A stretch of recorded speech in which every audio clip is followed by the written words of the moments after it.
it's Miss Taylor, and I wanted to talk to you guys about emotional self-care.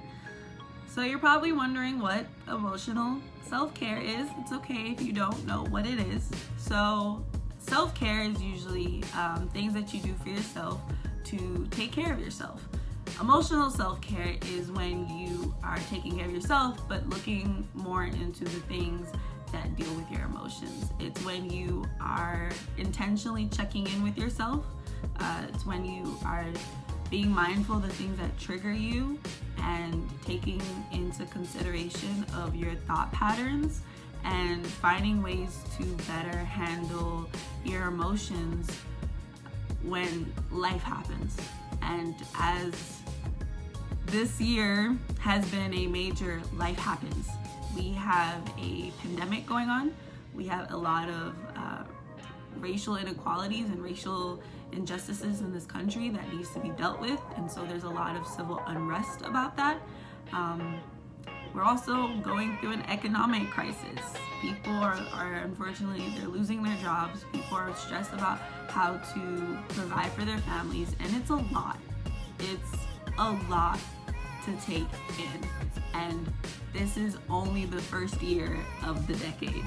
So it's important that we take time to take care of ourselves and our emotions and how we're feeling. So I wanted to share a couple of things that I think are very helpful for not just you, but also for other people. And of course, these aren't like the only things to do. There's a bunch of different ways to take care of yourself emotionally.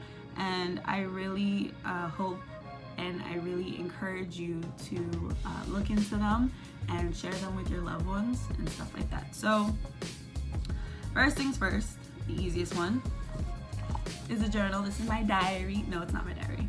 I got this as a birthday present 2 years ago, and I'm not really a big journaler. It's just not something I do. I can't keep up with writing all the time, but it's great to have, and honestly, it's very impactful to write in your journal, and life happens and then life continues and stuff like that, and then you go back and you reread some of the things that you wrote and you take into consideration of how you've grown, if you're still feeling that way, if there's a pattern in the journal entries about something particular, so that you can try to figure out a solution for that moving forward. So you can try to figure out a way to maybe not feel that way if it's something negative. Another thing that I find really, really helpful for me when my emotions are all over the place is to just simply put my phone down and watch a movie, watch a couple of movies. Let it be something light and airy and fun. Does it necessarily make me have to think about my emotions? No, but it allows me to take a minute to just have a break. It allows me to just take a minute to just not, deal with anything. And then when I'm calm and I'm more relaxed and I feel like, all right, I can deal with this thing now, then I do. And when I do, I usually try to do something creative, whether it's drawing a picture or most of the time for me it's writing poetry.